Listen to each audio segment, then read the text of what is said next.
Hey, and now you're here. Watch this video on your phone like this, and today we are looking for some cooking. I'm trying to find some recipe apps, and I'm going to get recipe book because reasons. I don't like icons that are basically just squares with sharp edges, but maybe the actual icon on the phone will be different. It has 1 million downloads, a rating of 4.1, and some pretty great screenshots. 13 MB is a perfect app size. Let's open it. English please, and there's a view page that shows you what's good. They didn't need me to register and didn't ask for permission to see my nudes or date my relatives. They just let me use the goddamn app, for which they get points. The first thing you see is the list of several categories with some relevant images in the background. It clearly borrows some of its design from the Play Store, so I'm assuming the goal here is for this to be a sort of a store but for recipes, which actually looks great. So I guess we should pick a recipe. Now, I haven't cooked in a few months because I'm lazy as hell. Sometimes I'll just eat raw rice because the 30 minutes it'll take to cook it is more than my body can endure. I mean, if you think of it as eating cereal or something, raw rice isn't that bad. And today we are making meal from the depression.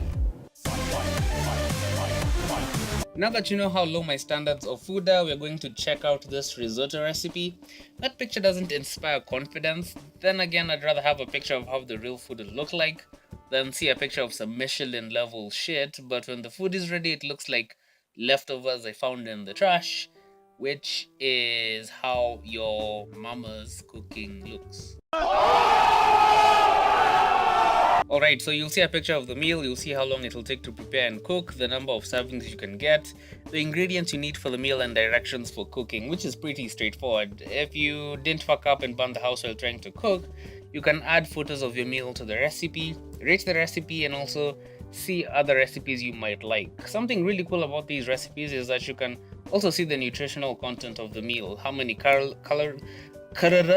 fat content, and so on. And also you can use the button on the toolbar to open a converter for units like teaspoons into grams, grams into tablespoons, and so on, which is pretty useful. Otherwise, you'll have to use your horrible intuition, and we both know that we both don't know how much a gram is. You can also favorite and share recipes with the people you share that kind of information with.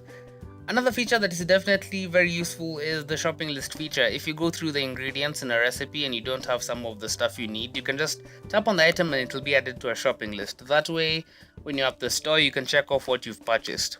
Another feature is Shake and Make, where you get to pick ingredients that you have, and when you shake your phone, you'll see recipes that contain those ingredients.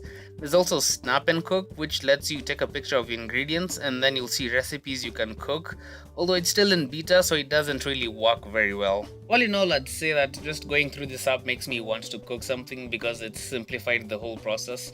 I might even try cooking over the weekend. This app is pretty, it's useful, simple, relevant, and it has loads of recipes you can try. I'll give it a 9.5 out of 10. Good job, well done. And that's it for Recipe Book. Find the links in the description, comment, like, subscribe, and suggest apps. I'll see you in the next video. Bye bye.